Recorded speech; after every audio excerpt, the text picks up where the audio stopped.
موضوع درس اثبات التوحید و رد المشرکین، سورۃ الجاثیہ، تفسیر ابن کثیر۔ الحمد للہ رب العالمین، والصلاة والسلام علی اشرف الانبیاء و سید المرسلین سیدنا محمد وعلی آلہ واصحابہ اجمعین۔ اللهم صل على سيدنا محمد وعلى آل سيدنا محمد كما صليت على إبراهيم وعلى آل إبراهيم في العالمين إنك حميد مجيد۔ أعوذ بالله من الشيطان الرجيم، بسم الله الرحمن الرحيم۔ أم حسب الذين اجترحوا السيئات أن نجعلهم كالذين آمنوا وعملوا الصالحات سواء محياهم ومماتهم ساء ما يحكمون۔ وخلق الله السماوات والأرض بالحق وَلِتُجْزَى كُلُّ نَفْسٍ بِمَا كَسَبَتْ وَهُمْ لَا يُظْلَمُونَ۔ أَفَرَأَيْتَ مَنِ اتَّخَذَ إِلَٰهَهُ هَوَاهُ وَأَضَلَّهُ اللَّهُ عَلَىٰ عِلْمٍ وَخَتَمَ عَلَىٰ سَمْعِهِ وَقَلْبِهِ وَجَعَلَ عَلَىٰ بَصَرِهِ غِشَاوَةً فمن يهديه من بعد الله افلا تذكرون۔ قال المؤلف والمفسر رحمه الله تعالى ادام النفع بعلومه وعلومكم في الدارين آمين۔ يقول تعالى لا يستوي المؤمنون والكافرون، كما قال عز وجل لا يستوي أصحاب النار وأصحاب الجنة، أصحاب الجنة هم الفائزون۔ اب ان آیات میں اللہ تبارک و تعالی فرماتے ہیں کہ میرے دلائل، آیات، حجج، براہین کے بعد اب دنیا جو ہے دو حصوں میں تقسیم ہو گئی۔ وہ لوگ ہیں جو ایمان لائے اللہ تبارک و تعالیٰ کی قدرت پہ، الوہیت پہ، ربوبیت پہ، خالقیت پہ، اور وہ لوگ ہیں جو مشرک ہیں، کافر ہیں، معاند ہیں، منکر ہیں۔ کیا یہ جاہل سمجھتے ہیں کہ دونوں برابر ہیں؟ یہ کیسے ہو سکتا ہے؟ ایک ماننے والا ہے، ایک نہ ماننے والا ہے، ایک فرما بردار ہے، ایک نہ فرمان ہے، کیسے برابر ہو سکتا ہے؟ انہوں نے کیا سوچا ہے؟ اپنے عقل سے کبھی نہیں سوچا۔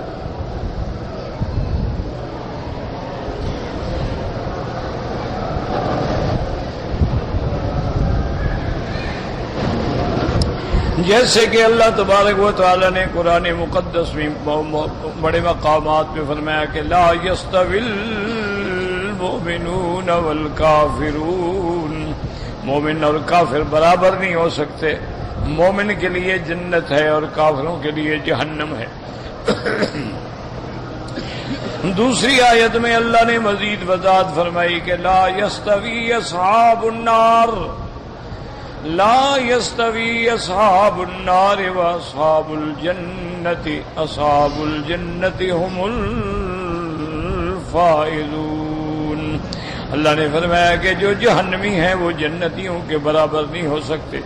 جنت والے جو ہیں وہی کامیاب ہیں کہ جن کو اللہ تبارک و تعالیٰ نے اخروی نعمتوں سے نوازا ہے، جیسے اللہ نے ان آیات میں فرمایا جو آج ہم نے پڑھی ہیں۔ وقال تبارک و تعالیٰ ام حسب الذین اجترحوا السیئات ان نجعلہم، کیا گمان کرتے ہیں جنہوں نے کفر کمایا ہے، جنہوں نے بھیڑے عمل کیے ہیں کہ ہم ان کو ان کے برابر کر دیں گے جو ایمان لائے اور عمل صالح کیے؟ ہرگز نہیں۔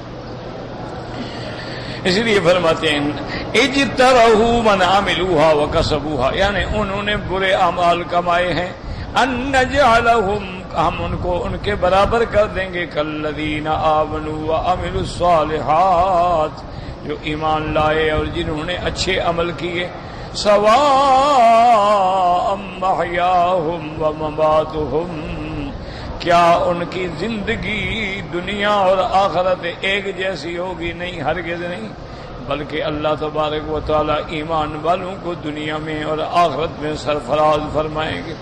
اللہ تبارک و تعالی مومن کو باعزت موت عطا فرمائیں گے۔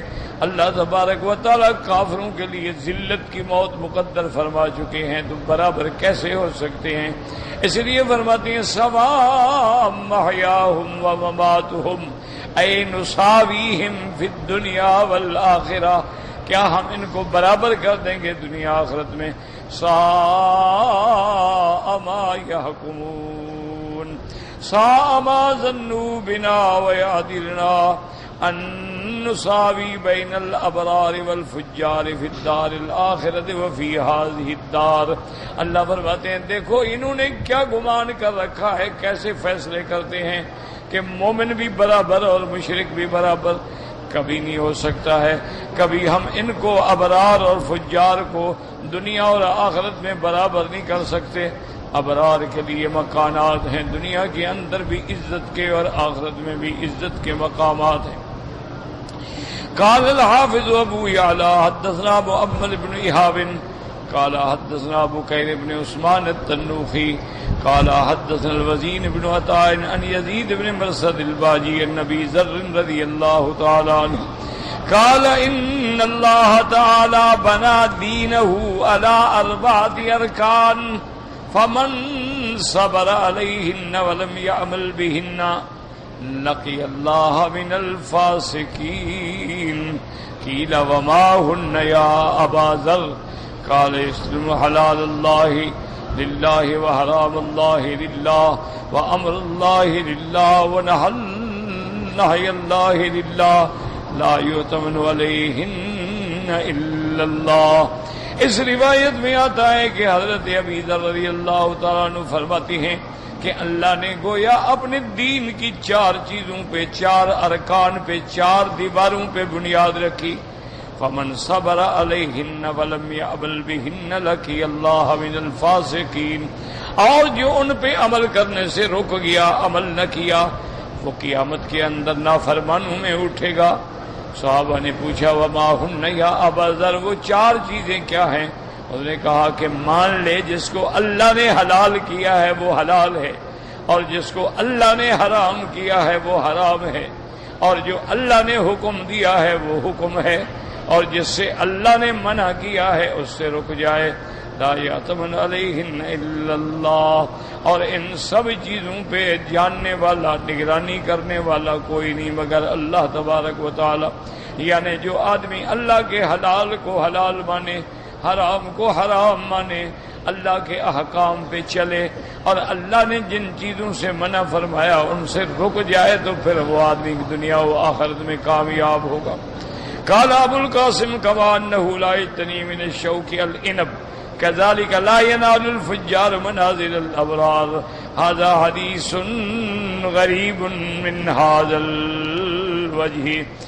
حضرت آقا انعامدار ابو القاسم میرے مدنی پاک کی کنیت ہے، صلی اللہ علیہ وعلی آلہ واصحابہ وسلم تسلیما کثیرا۔ آپ نے فرمایا جیسے کوئی بندہ کانٹوں کے درخت سے انگور نہیں چن سکتا کہ وہ کیکر پہ انگور تو نہیں لگیں گے نا، کانٹوں پہ انگور تو نہیں لگتے ہیں، اسی طرح یہ نہیں ہو سکتا کہ جو فاسق فاجر ہیں وہ ابرار کی منازل پہ پہنچ جائیں۔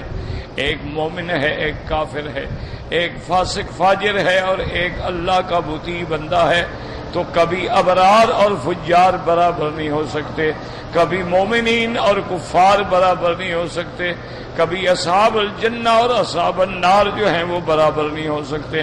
لیکن فرماتے ہیں ھذا حدیث غریب من ھذا الوجہ وقد ذکر محمد بن اسحاق فی کتاب السیرۃ۔ محمد بن اسحاق نے سیرت کی کتابوں میں، محمد بن اسحاق کا سیرت کی کتابوں میں بڑا مقام ہے۔ انہم وجدوا حجرا بمکہ فی الکعبۃ مکتوب علیہ تعملون السیئات وترجون الحسنات اجل کما یجنا من الشوک العنب۔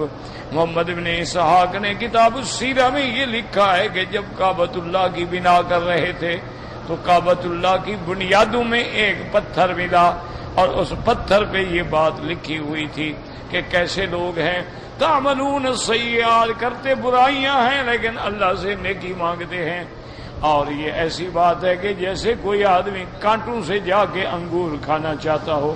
تو ہمیشہ یاد رکھیں کہ جب آدمی یعنی کفر کرتا ہے یا گناہ کرتا ہے، نافرمانی کر کے پھر امید رکھے، یہ غلط بات. ہاں ایک ہے کہ ہر بندہ گناہ گار ہے، بات سمجھے. کوئی بندہ نہیں جو گناہ گار نہ ہو، ما سوا انبیاء علیہم الصلوۃ والتسلیم کے، کہ انبیاء معصوم ہوتے ہیں، ان کے علاوہ صحابہ محفوظ ہیں، اور باقی امت جو ہے کلنا خطاؤن، ہم سب خطا کار ہیں. لیکن ایک گناہ گار ہے لیکن پھر وہ توبہ کرتا ہے، اللہ کے در پہ روتا ہے، اللہ سے معافیاں مانگتا ہے کہ مجھ سے گناہ ہو گیا. ایک آدمی ہے نہیں، نافرمانی کر رہا ہے اور جناب رات دن زندگی شراب میں ہے، شباب میں ہے، کباب میں ہے، گناہوں میں ہے، جوئے میں ہے، سود میں ہے، اور او بھائی چھوڑو یار کیا ہے، مولویوں نے کوئی جنت کا ٹھیکہ لے رکھا ہے.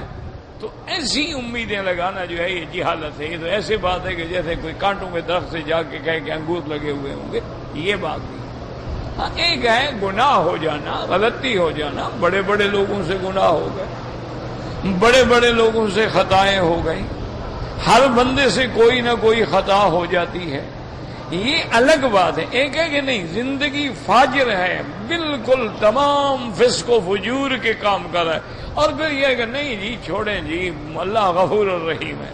بھئی اللہ غفور الرحیم ہے تو اللہ عزیز الانتقام بھی تو ہے نا، اللہ شدید العقاب بھی تو ہے نا، سریع الحساب بھی تو ہے نا.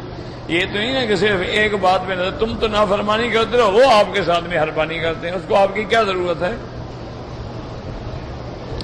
اگر اولاد بھی نافرمانی کرے تو ماں باپ نہیں برداشت کرتے ہیں، نکال دیتے ہیں، کہتے ہیں جائیداد چھین لیتے ہیں، پیسہ بند کر دیتے ہیں. بیوی نافرمانی کرے جس کے ساتھ انسان کا اتنا قریبی تعلق ہوتا ہے، لیکن آدمی اس کو بھی کہتا ہے نکل جاؤ میرے گھر سے. جب تم میرے فرمان میں بھی نہیں ہو، میرا حکم نہیں مانتی ہو، تو بیوی کا کیا منع ہے. تو اللہ فرماتا ہے کہ تم اپنے نافرمانوں کو تو برداشت نہیں کر سکتے اور میں اپنے نافرمانوں کو برداشت کروں گا اور ان کو درجات دوں گا. یہ کیسے بے وقوفی والی باتیں کرتے ہیں. اور یاد رکھیں، اور جو اللہ والے ہوتے ہیں نا، جو اولیاء اللہ ہیں، وہ تو نیکی کر کے روتے ہیں. اولیاء اللہ جو ہیں وہ تو نیکیاں بھی کرتے ہیں، نمازیں پڑھتے ہیں، تہجد پڑھتے ہیں، اشراق پڑھتے ہیں، ضحیٰ پڑھتے ہیں، نفلی روزے رکھتے ہیں، ذکر اذکار کرتے ہیں، پھر بھی ڈرتے ہیں پتہ نہیں اللہ قبول فرمائے نہ فرمائے، یہ اس کی مرضی ہے. یعنی علماء نے لکھا ہے کہ حضرت یعقوب علیہ السلام پہ جب امتحان آیا کہ یوسف علیہ السلام ان سے جدا ہو گئے، اب آپ خود اندازہ فرمائیں کہ یعقوب علیہ السلام نے دعا مانگنے میں کوئی کمی کی ہوگی، جس کے بارے میں قرآن خود کہتا ہے کہ یوسف کے غم میں آنکھیں روتے روتے سفید ہو گئے. لیکن 45 سال کے بعد جا کے دعا قبول ہوئی. یعنی یوسف اور یعقوب کی جدائی میں 45 سال لگے. 45 سال کے بعد جا کے دعا منظور ہوئی. نبی ہے، پیغمبر ہے. حضرت یوسف علیہ السلام اللہ کا نبی ہے، پیغمبر ہے، لیکن آپ کے 10 سال سے زیادہ جیل میں گزر گئے. آپ نے کوئی دعا مانگنے میں کمی کی ہو؟ تو یہ تو اللہ کی مرضی ہے نا جی، کہ وہ چاہیں تو منہ سے بات نکلے اور پوری فرما دیں، وہ چاہیں تو انبیاء بھی 40 سال دعائیں مانگتے رہیں. تو پھر ہم کہیں جی ہم نے جی بڑی دعائیں کرتے ہیں، طواف کرتے ہیں، نمازیں پڑھتے ہیں، بڑا مانگتے ہیں، او جی نعوذ باللہ اللہ بھی ہمیں نہیں دیتا، او جی اللہ بھی بس بڑے لوگوں کی دیتا ہے. یہ کافروں کی بات ہے، یہ کافروں کی باتیں ہیں. مومن کبھی اپنی زبان سے یہ نہیں نکال سکتا ہے. اس کا کام ہوتا ہے کہ ہر حال میں راضی ہو کہ اللہ نے سکھ دیا ہے شکر کرے، اگر کوئی دکھ آ گیا ہے تو صبر کرے اور اسی سے مانگتا رہے، وہ جب چاہے وہ دکھ کو سکھ میں بدل دے، وہ قادر ہے۔ اس لیے فرماتے ہیں کہ اس پتھر پہ یہ لکھا ہوا تھا، اور فرماتے ہیں روت طبرانی من حدیث شعبۃ عن عمرو بن مرۃ عن ابی الزہار مسروق ان تمیم الداری قام لیلۃ حتی اصبح یردد هذه الآیہ۔ فرماتے ہیں کہ تمیم الداری رحمت اللہ علیہ میں اللہ کے بڑے اولیاء میں گزرے ہیں، ساری رات نماز میں تہجد میں یہی آیت پڑھتے رہے اور دہراتے رہے، بار بار پڑھتے رہے اور ڈرتے رہے، ساری رات گزر۔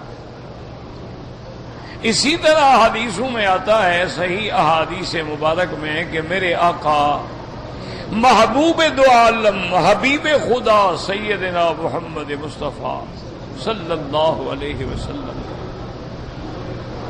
آپ ساری رات ایک قرآن کی آیت پہ کھڑے رہے، ان تعذبہم فإنہم عبادک وَإِن تَغْفِرْ لَهُمْ فَإِنَّكَ أَنْتَ الْعَزِيزُ الْحَكِيمُ،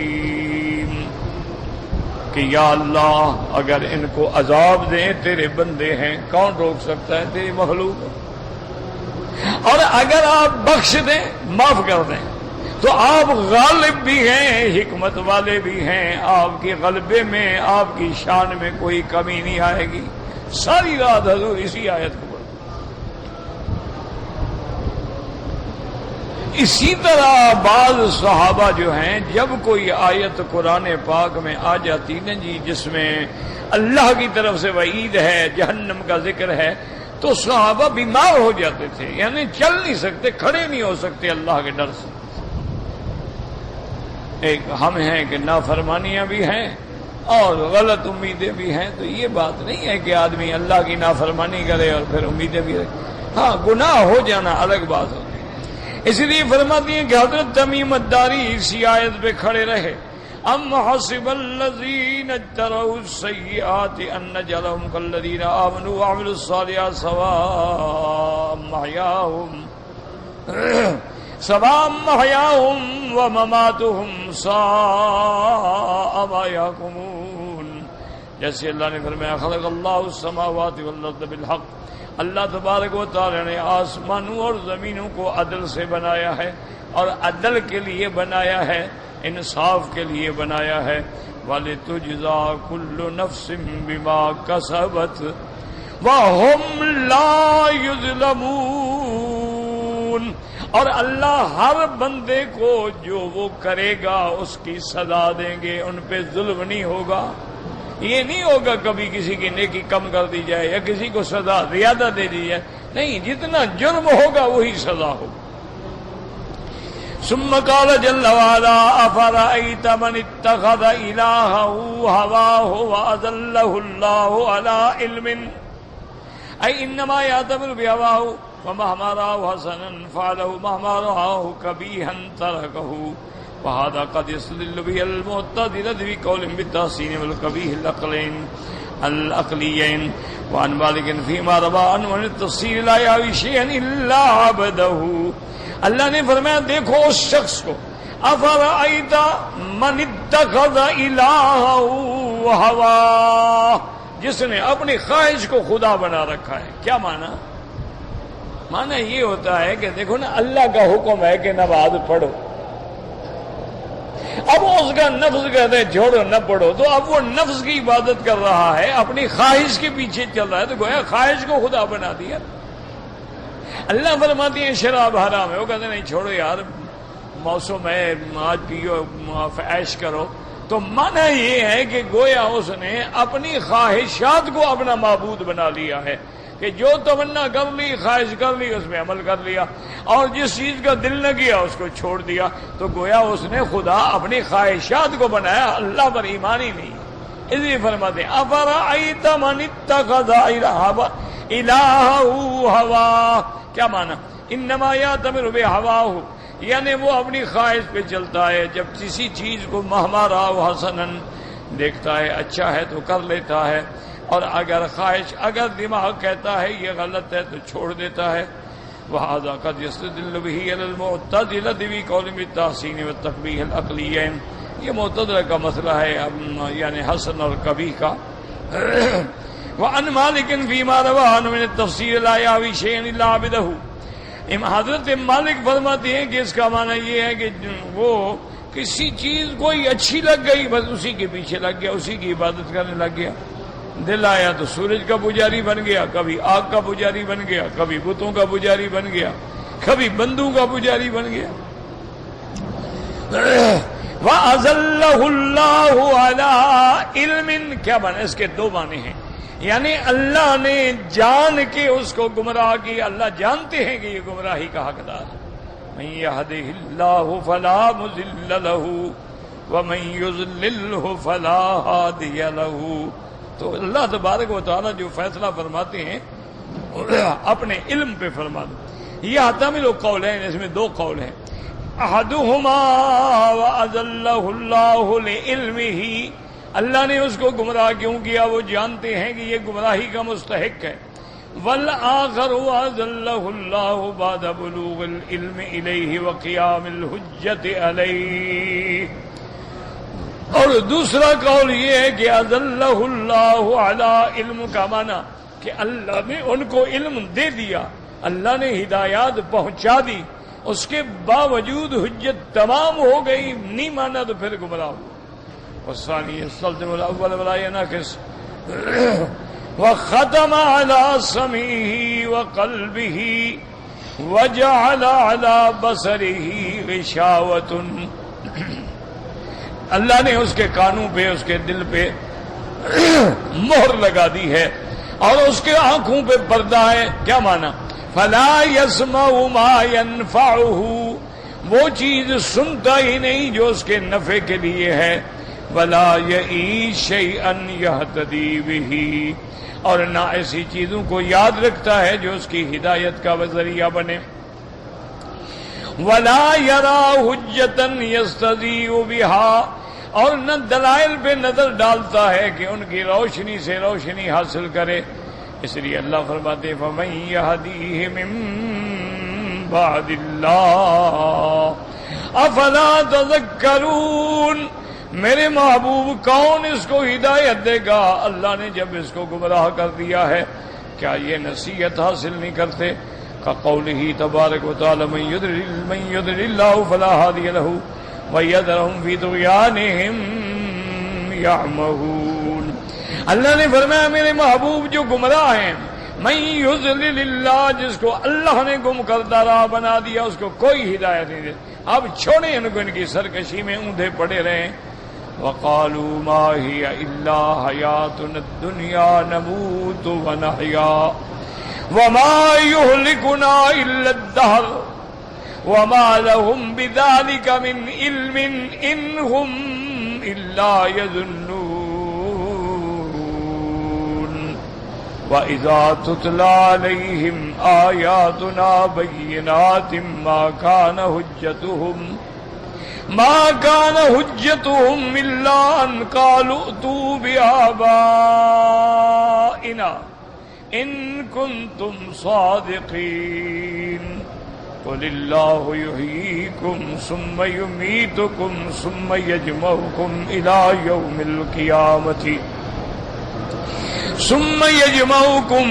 یوم القیامۃ لا ریب فیہ ولکن اکثر الناس لا یعلمون. یاد رکھیں کہ ان آیات میں اب آپ نے اس صورت مبارکہ میں پڑھا ہے کہ پہلے اللہ نے مسئلہ بیان فرمایا رسالت, اس کے بعد مسائل بیان ہوئے توحید اور پھر توحید پہ دلائل. اب جو ہم نے آیات پڑھی ہیں ان میں اللہ بیان فرماتے ہیں اس بات معاد اور اس پہ دلائل اور مشرکین پہ رد. یاد رکھیں کہ میں نے الحمدللہ متعدد بار آپ حضرات کے سامنے یہ رکھا ہے کہ سب سے بنیادی مسئلے جو ہیں وہ تین ہیں, یاد رکھ لیں ہمیشہ. علماء نے باقاعدہ کتابیں لکھی ہیں، الاصول الثلاثہ کے 3 اصول ہیں۔ اسی طرح الایمان بالثلاثیات کے ان 3 چیزوں پر ایمان کے بغیر نجات ہو ہی نہیں سکتی۔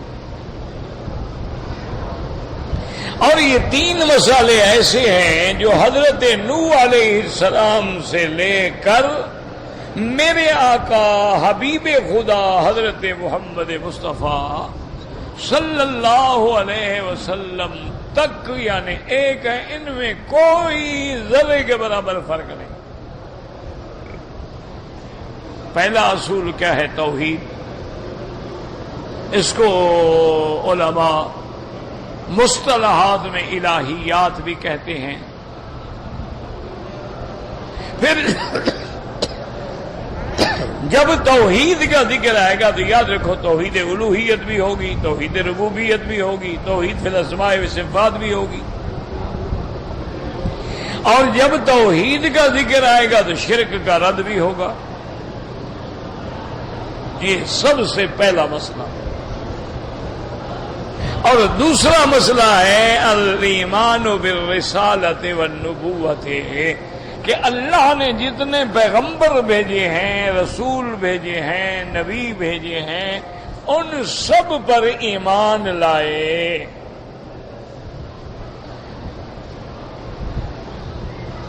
کیونکہ تمام انبیاء اور رسول برحق ہیں۔ آمن الرسول بما انزل الیہ من ربہ والمؤمنون کل آمن باللہ وملائکتہ ورسلہ۔ یعنی یاد رکھیں یہ دوسرا مسئلہ ہے سب سے اہم۔ مثلا آج ایک آدمی نعوذ باللہ حضرت نوح علیہ السلام کی نبوت کا انکار کر دے، وہ کافر۔ آج اگر کوئی آدمی حضرت موسیٰ علیہ السلام کی رسالت کا انکار کرے یا عیسیٰ علیہ السلام کا انکار کرے، وہ کافر۔ اسی طرح آج اگر کوئی کہے کہ میں دین عیسیٰ پہ ہوں، میں دین موسیٰ پہ ہوں، اور میرے مدنی محبوب کا انکار کرے، وہ کافر۔ ایک نبی کا انکار تمام انبیاء کا انکار۔ اور جب ایمان لائیں گے تو پھر سب انبیاء پہ ایمان۔ اچھا، جب نبوت اور رسالت کا مسئلہ چلے گا پھر صاف بات ہے کہ معاندین، مخالفین، مکذبین جو ہیں ان کا بھی رد آئے گا جو نہیں مانتے۔ یہ 2 مسئلے۔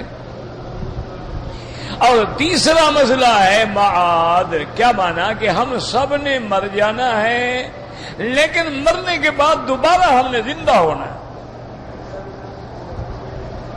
اور اصل زندگی وہی آخرت کی زندگی ہوگی۔ اور میدان محشر میں ہم سب اکٹھے ہوں گے، اولین و آخرین جمع ہوں گے، وہاں حساب ہوگا، باقاعدہ نامہ اعمال ہوں گے، باقاعدہ میزان عمل ہوں گے۔ اس کے بعد اللہ تبارک و تعالی جنت والوں کو جنت میں بھیجیں گے اور جہنم والوں کو جہنم میں بھیجیں گے۔ ان ساری چیزوں پر ایمان لازمی ہے، اگر انکار ہو تو پھر کفر ہے۔ قیامت پہ ایمان، اسی طرح قیامت کے بعد حساب کتاب، میزان، وزن اعمال، سب پہ ایمان۔ اسی طرح قیامت کی پہلی منزل کیا ہے؟ قبر، عذاب قبر پہ ایمان، نعیم قبر پہ ایمان۔ ان تمام چیزوں پر ایمان کے بغیر آدمی مسلمان نہیں ہو سکتا، یاد رکھ لیں۔ یہ 3 مسئلے ہو گئے، توحید، نبوت و رسالت اور قیامت۔ چلو آسانی کے لیے معاد کے بجائے قیامت کا لفظ سمجھ لیں۔ لیکن علماء لکھتے ہیں کہ سب سے مشکل مسئلہ قیامت۔ کیوں؟ اللہ کو آخر بندہ کیا ہے، کتنا ہی نافرمان ہو، کسی نہ کسی وقت ماننا پڑتا ہے۔ یعنی بندہ اب کافر ہے، مشرک ہے، ہندو ہے، کوئی سکھ ہے، کوئی بدھ مت ہے، کوئی کچھ ہے، لیکن ایک جگہ ضرور آتی ہے جہاں وہ خدا کو مانے گا۔ یہ الگ بات ہے وہ کہے گا بھگوان، تم کہو گے اللہ، لیکن ماننا پڑے گا، اس کے بغیر گاڑی چل ہی نہیں سکتی۔ اور اسی طرح بعین ہی توحید کا جو عقیدہ ہے اس کا تعلق فطرت انسانی سے ہے. کیا مانا؟ ایک بچہ پیدا ہو، اس کو آپ پہاڑ پہ چھوڑ دیں، کوئی بندہ اس کو نہ ملے، بالغ ہو جائے، عاقل ہو جائے، وہ یہ ضرور پہچان لیتا ہے کہ اس نظام کو چلانے والا کوئی ہے. اسی لیے حدیث میں آتا ہے کہ ہر بچہ فطرت پہ پیدا ہوتا ہے، وہ لیکن آگے ماحول جو ہے اس کو، اگر ماں باپ یہودی ہیں یہودی بنا دیتے ہیں، نصرانی ہیں نصرانی بنا دیتے ہیں، مجوسی ہیں مجوسی بنا دیتے ہیں، مسلمان ہیں مسلمان بنا دیتے ہیں. لیکن یہ قیامت کا مسئلہ جو ہے نا، یہ بڑا مشکل. کیوں مشکل ہے؟ مثلا اب یہی عذاب قبر دیکھ لو تو آدمی حیران ہو جاتے ہیں کہ جناب کیسے عذاب قبر، کہاں ہوتا ہے عذاب قبر؟ ایک مردہ مر گیا، اس کو تلاجے میں رکھ دیا حکومت نے، 2 سال تلاجے میں رکھا رہا. 2 سال کے بعد وارث آئے، فیصلہ ہوا، اب دفن کے لیے لے آئے، جیسے رکھا تھا اسی طرح لے آئے، کوئی عذاب ثواب نہیں. تو یہ ذرا مشکل ہوتا ہے.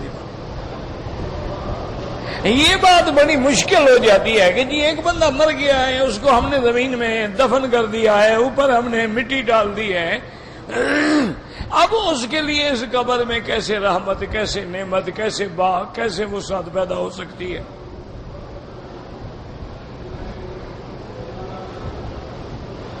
اس لیے قیامت کا مسئلہ جو ہے نا، یاد رکھیں یہ بڑا مشکل مسئلہ، چونکہ مسئلہ ہے غیب کا، اور غیب کوئی جانتا نہیں، پھر آدمی ٹمکٹوئیاں مارتا رہتا ہے. اسی طرح آدمی کو خیال آتا ہے کہ جناب کہتے ہیں کہ 70 ہاتھ قبر کھل جائے گی. اگر 70 ہاتھ قبر کھل جائے، ادھر اور مردہ ہے، ادھر اور مردہ ہے، ادھر عورت ہے، ادھر مرد ہے، تو یہ ایک دوسرے کی قبر میں گھس جائیں گے.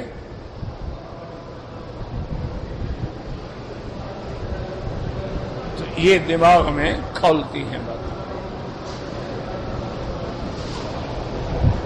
تو اس لیے ہمیشہ یاد رکھیں کہ کچھ مسائل ہوتے ہیں جو آدمی کو مشاہدے سے سمجھ آتے ہیں، اور کچھ مسائل ہوتے ہیں جو بالکل سمعی ہوتے ہیں کہ بھی اس میں اللہ کا حکم ہے، ہمارا عقل کام کرے نہ کرے، ہمارا ایمان. اب اللہ نے فرمایا جنت ہے، ہمارا ایمان ہے، ہم نے کوئی دیکھی تھوڑی ہے جنت. اللہ فرماتی ہیں کہ کرسی جو ہے وہ اتنی بڑی ہے کہ 7 آسمان اور زمین اس کے عرض کے برابر ہیں. طول کتنا ہوگا؟ عرش اتنا بڑا ہے کہ کرسی اس کے سامنے ایسے جیسے ایک کڑا ہو. اب ہمارا ایمان ہے کہ کرسی بھی ہے، عرش بھی ہے، جنت بھی ہے، جہنم بھی ہے، لیکن ہم نے دیکھا تو ہے نہیں. اب اس پہ کیوں ایمان ہے کہ ہمیں اللہ نے قرآن میں فرمایا ہے، اور میرے مدنی سرکار رحمت دو عالم حبیب خدا نے ارشاد فرمایا ہے کہ میں نے خود معراج کی رات جنت دیکھی ہے. بات ختم ہو گئی. جب حضور کی گواہی آ گئی تو جس کا ایمان ہے اس کے لیے کوئی مشکل نہیں کہ حضور پاک نے بے جاگتے ہوئے روح مال جسد کے ساتھ جنت کی سیر فرمائی، جنت میں محلات دیکھے، جنت میں غلمان ہیں، حوریں ہیں، اللہ کی نعمتیں ہیں، سب حضور نے دیکھی ہیں. حضور صلی اللہ علیہ وسلم نے 7 آسمان دیکھے، سدرۃ المنتہا دیکھی. اب ہم تو نہیں جانتے نا، لیکن جب حضور نے فرما دیا بس ایمان ہے. اس لیے ہمیشہ یاد رکھیں کہ ان مسائل میں عقل نہیں دوڑایا جاتا. ان مسائل میں جو قرآن میں ہے، جو حدیث میں ہے، آمنا، ہمارا ایمان ہے بس. حضور نے فرما دیا ہے کہ عذاب ہوتا ہے، جو قبر میں ہے اس کو قبر میں ہوگا، جو جانوروں کے پیٹ میں ہے اس کو اللہ وہاں عذاب دینے پہ قادر ہے، جو تلاجے میں ہے اس کو وہاں عذاب دینے پہ قادر ہے. ہمیں نظر آئے نہ آئے. اس کی مثال سمجھیں کہ ایک آدمی ہے میاں بیوی دونوں ایک بستر پہ ایک لحاف کے نیچے سو رہے ہیں. اب خواب دیکھتا ہے کہ مجھے تو سانپ ڈس رہا ہے، اور چیخ مار کے اٹھ بیٹھتا ہے. حالانکہ اس کی بیوی ساتھ سوئی، اس کو پتا نہیں کیا ہو گیا. وہ کہتا ہے مجھے سانپ ہونے کا. کہاں ہے سانپ؟ تم اپنے کمرے میں سو رہے ہو، بیوقوف، کوئی جنگل ہے کہ سانپ آ گیا؟ انہوں نے کہا نہیں مجھے سانپ ڈس رہا تھا. اب وہ سانپ دیکھ رہا ہے لیکن ساتھ والے کو نظر نہیں آ رہا ہے. تو اللہ اگر اس پہ قادر ہے تو عذاب دینے پہ قادر نہیں. ہمیں نظر آئے نہ آئے، ہم اس کو دیکھ سکیں نہ دیکھ سکیں.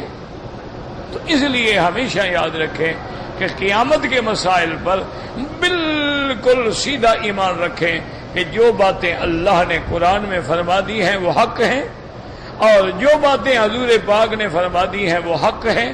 اب یہ بحث کرنی جی قبر سے مراد وہ برزخ والی قبر ہے یا قبر سے مراد جناب یہی قبر ہے، یہ بلا وجہ یعنی عقلی بحثیں ہیں جن کا حقیقت سے کوئی. جب بندہ مر جاتا ہے تو تم اس کو وہاں عالم برزخ میں دفن کرتے ہو کہ یہاں دفن کرتے ہو؟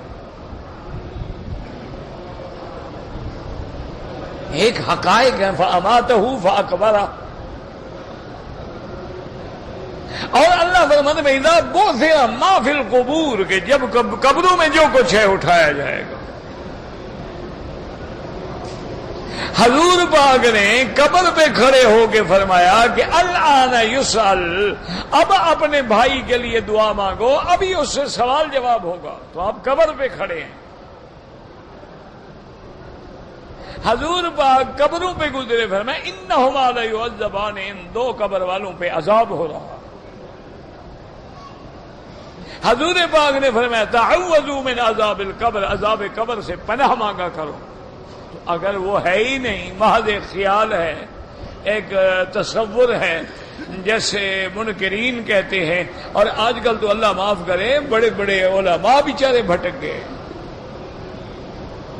کافروں کو تو آگ لگاؤ نا، وہ تو نہیں مانتے، دفع.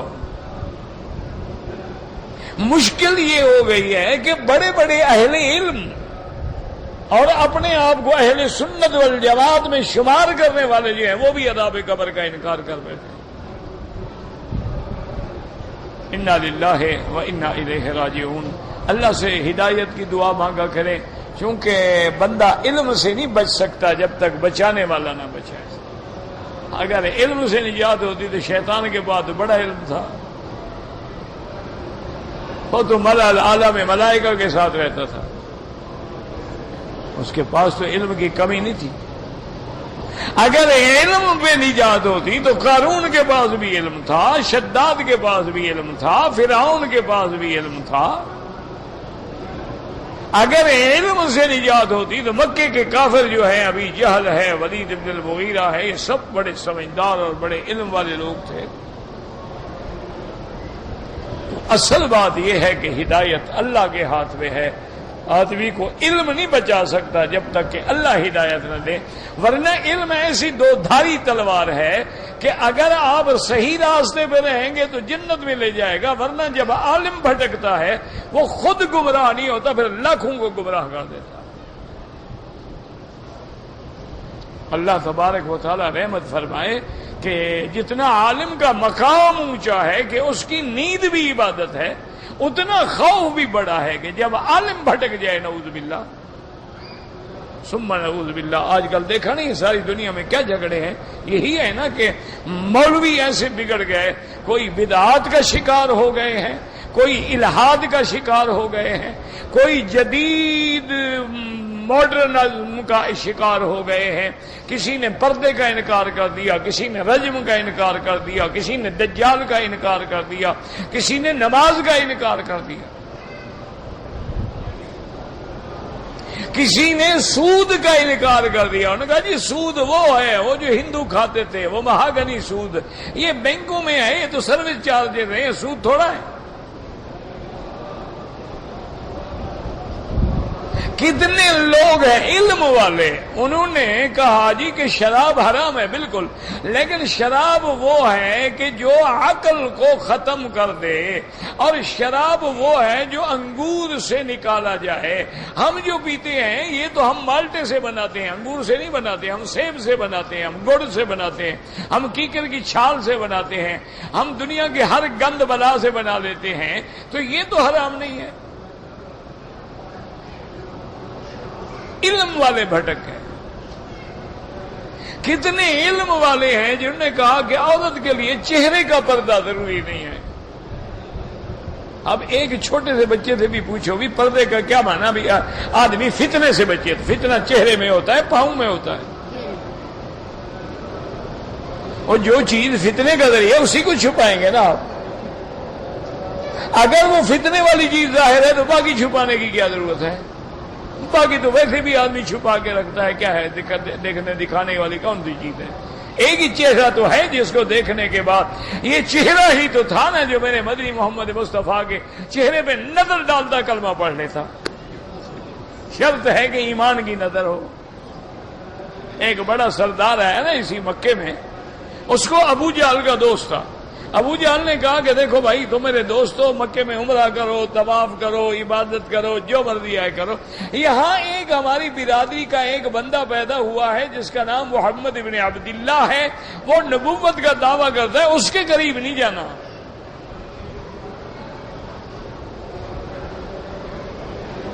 تو سردار نے کہا اچھا خدا کی قدرت ہے، جس چیز سے روکا جائے نا کشش زیادہ ہوتی ہے۔ انہوں نے کہا میرے دماغ میں بھی خیال آ گیا یار یہ کیا کہتے ہیں کہ کیوں قریب نہ جاؤ، بھئی ملنا چاہیے، باتیں سننی چاہیے، اگر بات حق ہے مان لو، نہیں ہے تو نہ مانو، یہ کیا ہے کہ قریب ہی نہ جاؤ۔ تو وہ پوچھتے آیا، حضور پاک بھی حرم میں بیٹھے تھے، آ کے کھڑا ہو گیا، کوئی سوال نہیں کیا، کوئی بات نہیں کی، چپ کر کے کھڑا ہو گیا اور ٹکٹکی لگا کے حضور کے چہرے کو دیکھتا رہا، کھڑا ہے۔ کافی دیر کے بعد قریب آیا اور کہا ابسط یدک یا رسول اللہ، حضور ہاتھ بڑھائیں مجھے کلمہ پڑھائیں۔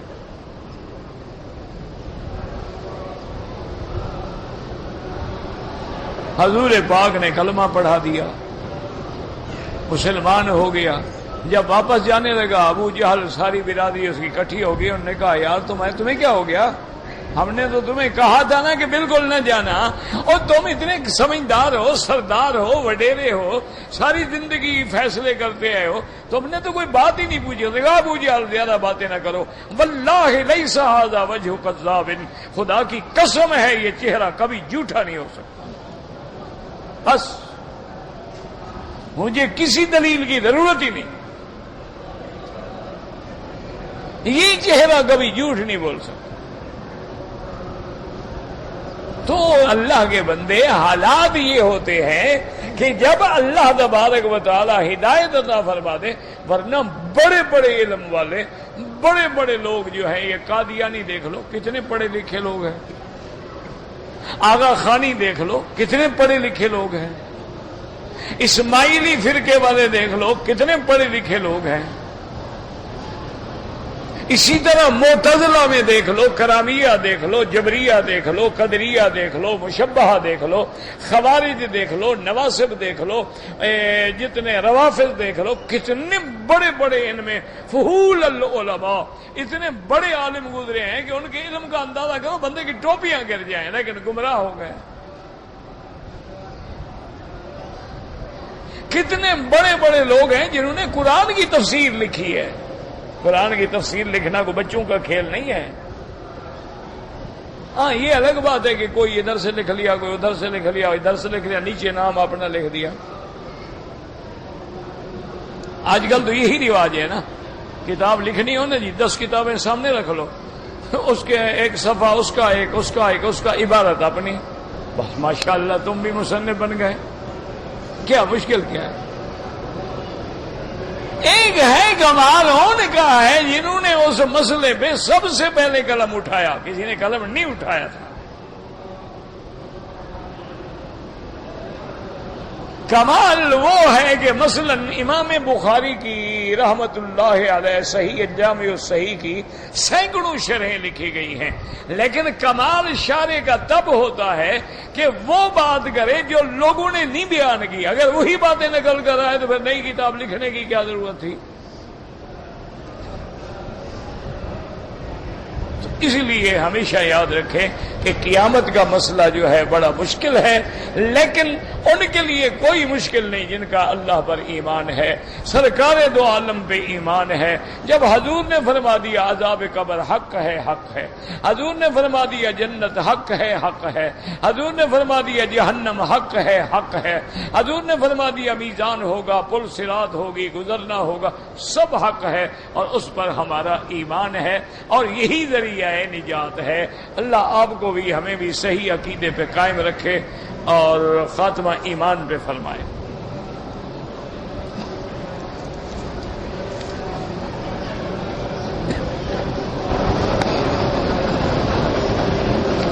کہتے جی کہ ایک آدمی مکے میں رہتا ہے، مقیم ہے مکے میں، یا مثلا جو لوگ رمضان المبارک میں آئے ہیں اور ٹھہر گئے کہ جی ہم حج پڑھیں گے، یہ بھی گویا مکے کے رہنے والے ہیں۔ اگر شوال کے مہینے میں عمرہ کرے، مثلا مدینہ منورہ جائیں، مدینہ منورہ سے واپس مکہ آ رہا ہے، تو یہ مسئلہ جو ہے نا یاد رکھو، امام شافعی اور امام احمد ابن حنبل رحمت اللہ علیہ کے نزدیک تو کوئی مشکل ہے ہی نہیں۔ وہ کہتے ہیں کہ آپ مدینہ سے آ رہے ہیں، آپ پاکستان سے آ رہے ہیں، آپ طائف سے آ رہے ہیں، میقات پہ آ گئے، آپ کی نیت عمرے کرنے کی نہیں ہے تو نہ کریں۔ ہاں اگر آپ عمرے کی نیت سے آ رہے ہیں پھر احرام لازمی ہے، نہیں باندھیں گے تو دم پڑے گی۔ اگر آپ آ رہے تھے کہ کاروبار کے لیے، بزنس کے لیے، رشتہ داروں کو ملنے کے لیے، کسی دوست کو ملنے کے لیے، یا ویسے سیر تفریح کے لیے، عمرے کی نیت یا حج کی نیت نہیں تھی، ان کے نزدیک اگر احرام نہ باندھے تو کوئی جرمانہ نہیں، ان کے لیے تو مشکل مسئلہ نہیں۔ مدینے چلا گیا، احرام نہیں باندھا، عمرہ ہی نہیں کیا، اس کا حج مفرد رہے گا۔ یہ مسئلہ مشکل ہے امام ابو حنیفہ رحمت اللہ علیہ کی فقہ میں، کیونکہ جیسے میں نے کئی دفعہ عرض کیا ہے نا کہ امام صاحب کی تمام قرآن و حدیث کے احکام پہ نظر ہوتی ہے اور بڑی گہری نظر ہوتی ہے۔ پھر دنیا میں واحد فقہ ہے حنفی فقہ، جو صرف امام صاحب کی فقہ نہیں ہے بلکہ یہ شورائی فقہ ہے، کہ آپ نے ایک باقاعدہ جیوری بٹھائی تھی 80 علماء کی، پھر مسئلہ ڈسکس ہوتی تھی اور جو مسئلہ پاس ہوتا تھا وہ لکھا جاتا تھا کتابوں میں۔ یہ ایک اکیلا امام صاحب کا مسئلہ نہیں ہے، بڑے بڑے ائمہ، ہر فن کا امام، امام ابو یوسف ہیں، امام محمد ہیں، امام ظفر ہیں، اور بڑے بڑے نحو کے امام، بلاغت کے امام، اصول کے امام، اصول فقہ کے امام، اصول حدیث کے امام، حدیث کے امام، معانی کے امام، پھر سب مسئلے کو ہر زاویے سے دیکھا جاتا تھا۔ اگر اختلاف ہوتا تھا باقاعدہ 2-2 3-3 دن بحث ہوتی تھی، پھر حضرت امام ابو حنیفہ رحمۃ اللہ علیہ بھی اپنی رائے دیتے تھے، آخر جب اتفاق ہوتا تھا تو وہ مسئلہ کتاب میں لکھا جاتا تھا۔ اس طرح تقریباً 80,000 سے زیادہ مسائل ہیں جو منضبط ہوئے ہیں۔ تو امام صاحب فرماتے ہیں کہ بھائی اگر میقات پہ آنے کے بعد میری مرضی ہے کہ میری عمرے کی نیت ہے تو احرام باندھ لوں، نہیں ہے تو نہ باندھوں، وہ کہتے ہیں پھر میقات بنانے کی کیا ضرورت ہوئی؟ پھر یہ ایک علامت ہے کہ یہاں سے احرام باندھا جائے، نہ باندھو تو نہ باندھو۔ وہ فرماتے ہیں یہ کیا مطلب ہوا؟ اگر ہماری رائے پر منحصر ہے کہ میں چاہوں تو میری نیت جی عمرے کی نہیں ہے پھر نہ باندھو، میری عمرے کی نیت ہے تو باندھ لو۔ چونکہ ایک حدیث میں لفظ آتا ہے لمن اراد الحج والعمرۃ، وہ فرماتے ہیں اللہ کے بندے غالباً مکے مدینے میں وہی لوگ آئیں گے، یا حج کے لیے آئیں گے یا عمرے کے لیے آئیں گے۔ چلو اب تو کاروبار بھی ہو گیا، لیکن حضور کے زمانے میں، تابعین کے زمانے میں، یا آج سے 100 سال پہلے یہاں کیا تھا کہ لوگ تجارت کرنے کے لیے آتے؟ وہ تو یہاں تو روٹی بھی نہیں ملتی تھی۔ یہ تو یعنی چند سال سمجھ لیں کو 25-30 سال پہلے بھی ہم لوگ انتظار کرتے تھے کہ پاکستان سے یا ہندوستان سے حاجی آئیں گے، وہ گندم لائیں گے اور جو بچے گی وہ بیچیں گے تو ہم خرید کر کے سال کی رکھ لیں گے۔ چاول، گندم، دالیں، یہ سب ہم حاجیوں سے خریدتے تھے، اور تو ذریعہ ہی نہیں تھا، کہیں سے ملتی ہی نہیں تھی، مارکیٹ ہی نہیں ہوتی تھی۔ جب عید ہوتی تھی نا رمضان کی، 2-3 دن کے لیے روٹی لے کے رکھنی پڑتی تھی کہ عید کے بعد پورے حرم میں ایک امام 4 بندے پیچھے کھڑے، کوئی بندہ ہی نہیں، دکانیں بند، سارا مکہ ختم۔ یہ تو ماشاءاللہ جناب اب عمرے کے شان ہے کہ حج آنے والے، ابھی عمرے والے ختم ہی نہیں ہوئے، وہ ایئرپورٹ بھرے ہوئے ہیں۔ جتنا میڈیا نے ڈرایا نا الحمدللہ اتنا اللہ کے بندے آ گئے، انہوں نے بڑا زور لگایا بیماری ہو جائے گی، فلاں ہو جائے گا۔ خدا کے بندے، یہاں زمزم جیسی شفا ہے، مدینے کی تو مٹی ہی شفا ہے، کیوں بیماری ہو جائے گی؟ اللہ پہ یقین رکھو، کوئی بیماری شماری نہیں۔ یہ تو بڑی عالمی طاقتوں کی سازشیں ہوتی ہیں، دوائیں بیچنی ہوں نا جی، پہلے وہ سارا یہ پلان بناتے ہیں تاکہ جب دوائی ہے فوراً اربوں ڈالر کی بک جائے۔ ورنہ ایمان سے کہیں اعتکاف میں بندے سوتے تھے، ایک کا رخ ہے دوسرے کی ٹانگیں ہیں، وہ اس کے اوپر چڑھا ہوا ہے، وہ اس کے اوپر لیٹا ہوا ہے، کیا ہو گیا ان کو؟ ہاتھ نہ ملا، ہاتھ کیسے ملا ہے؟ وہ تو کٹھے سو رہے تھے بیچارے، ہزاروں آدمی جو اعتکاف ہیں، کہاں جائیں؟ ساری تہجد میں، سارے نوافل میں آپ نے دیکھا الحمدللہ ایک ہی سب میں کھڑی ہے اللہ کی، اللہ حفاظت فرمانے والے ہیں۔ ہاں اسباب کی حد تک علاج ٹھیک ہے، لیکن یہ بھی نہیں ہے کہ بالکل بندہ ایسے پدل ہو جائے۔ تو امام صاحب فرماتے ہیں کہ نہیں، لازماً میقات سے عمرہ بند، احرام بند۔ اور دوسری دلیل ان کی یہ ہے کہ کیا حضور صلی اللہ علیہ وسلم کبھی میقات پہ آئے اور احرام نہ باندھا ہو؟ صرف ایک دفعہ فتح مکہ میں، اور وہ بھی حضور نے فرما دیا کہ مجھے اللہ نے اجازت دی ہے۔ ان کے لیے بڑا مشکل مسئلہ ہے، وہ کہتے ہیں مکی جو ہے، مکے میں رہنے والا وہ حج کے مہینوں میں عمرہ کرے ہی نہ،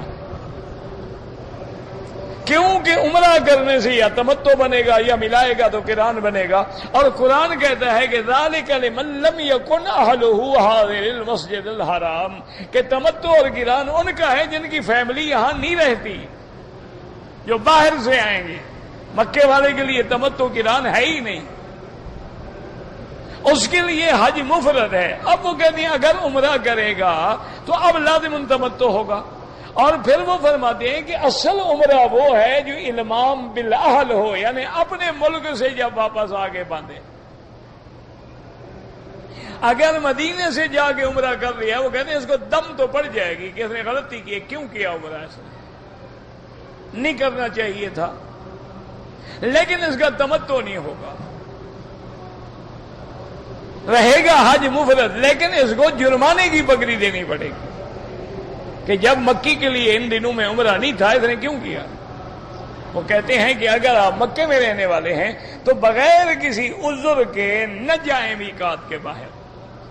اگر کوئی مجبوری بھی ہو جائے جانے کی، کہ ایک آدمی مجبوری ہے، اچھا اس کے بعد چھٹیاں ہیں، پھر چھٹیاں نہیں ملیں گی، تو اس کا ایک حل ہے، وہ ہیلا بتاتے ہیں کہ جب مدینے سے آؤ تو سیدھا مکے کی نیت ہی نہ کرو، آپ جدے چلے جاؤ تاکہ سفر اول آپ کا جدہ ہو جائے، پھر جدے میں وقت گزارنے کے بعد مکے آ جاؤ، احرام نہیں باندھنا پڑے گا۔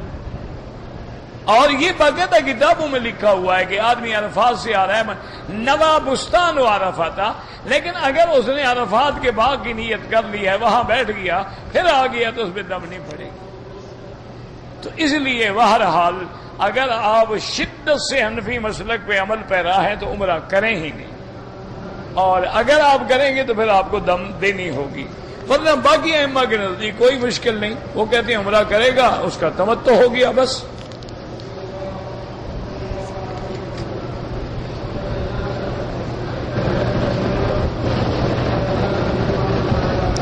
میں نے ایک شخص کو کاروباری طور پر 1,00,000 ریال میں ایک شیئر بیچا، اس نے میرے پاس اس شیئر کو 1,50,000 میں بیچ دیا، بالکل ناجائز۔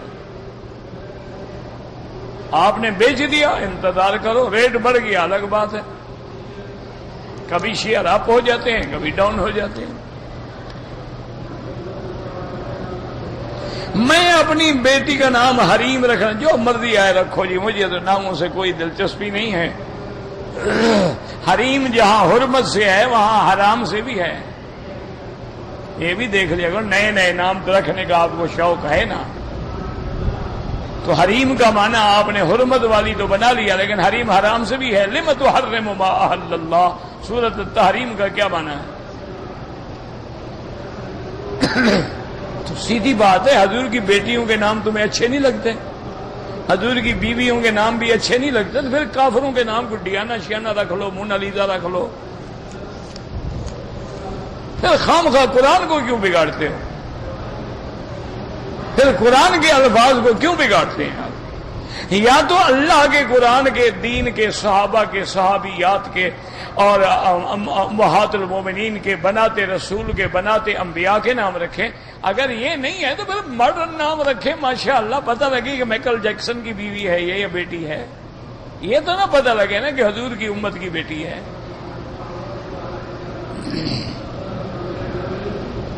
حج بدل کرنے والے کے لیے ضروری ہے کہ پہلے اپنا حج کر چکا ہو۔ ہاں، اگر ایک آدمی ہے ہی غریب، اس پہ حج فرض ہی نہیں، تو وہ اگر حج بدل کرے تو تب بھی جائز ہے۔ حرم میں سونا گناہ ہے، بالکل گناہ نہیں ہے، لیکن ادب کے خلاف ہے۔ اگر جگہ نہ ہو، جیسے حضور کے صحابہ بھی مسجد میں سوتے تھے، ابتدائی زمانے میں صحابہ اسی حرم میں گزارتے تھے، اگر جگہ ہے تو پھر ادب کے خلاف ہے، پھر نہیں سونا چاہیے۔ اگر میں حرم میں قضا نماز پڑھو گے، ادا نہیں ہوگی، ہوگی قضا، لیکن ثواب جو ہے وہ 1,00,000 کا ملے گا۔